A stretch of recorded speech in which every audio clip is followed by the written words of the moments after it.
कभी सोचा है कि हर गीत खुशी में ही नहीं गाया जाता। कुछ गीत, कुछ आवाजें गहरी चाहत से निकलती हैं, एक तड़प से। आज हम एक ऐसी पुकार को समझने की कोशिश करेंगे जो सोने के पिंजरे के अंदर से आ रही है, पर सपने देख रही है खुले आसमान के। हम पंछी उन्मुक्त गगन के। बस ये एक लाइन और पूरी कहानी साफ हो जाती है। ये सिर्फ एक वाक्य नहीं है, ये तो एक पहचान है, एक ऐलान है कि हम कौन हैं, हमारा असली घर कहाँ है।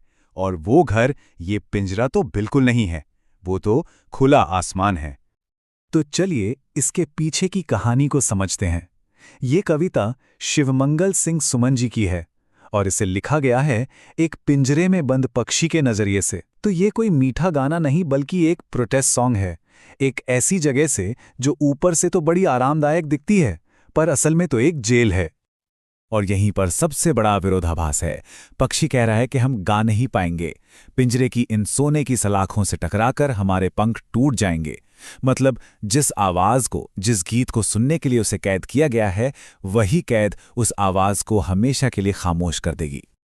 पर कुछ लोग सोचेंगे, कमी किस बात की है? सोने का पिंजरा, सोने की कटोरी में दाना पानी, और क्या चाहिए? तो चलिए देखते हैं कि पक्षी के लिए असल में क्या मायने रखता है।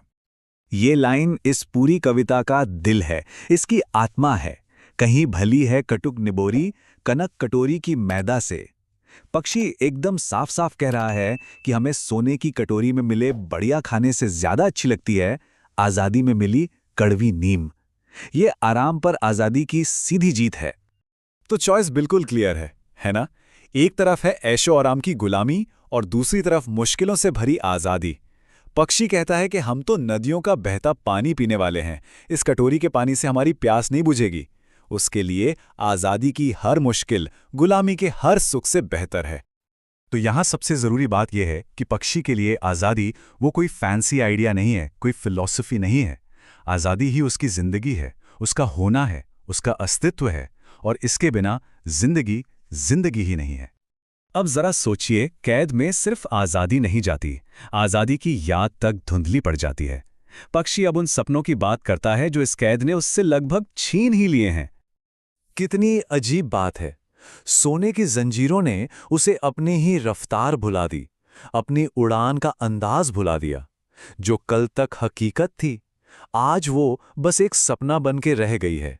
वो अब बस सपनों में ही देख पाता है कि कैसे वो पेड़ की सबसे ऊंची डाली पर झूला झूलता था।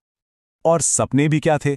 वाह, पेड़ की सबसे ऊंची डाली पर झूलना, अपनी लाल चोंच से तारों जैसे अनार के दाने खाना, और उड़ते उड़ते उस नीले आसमान की हद तक पहुंच जाना, और फिर क्षितिज से होड़ लगाना जहां जमीन और आसमान मिलते हुए दिखते हैं।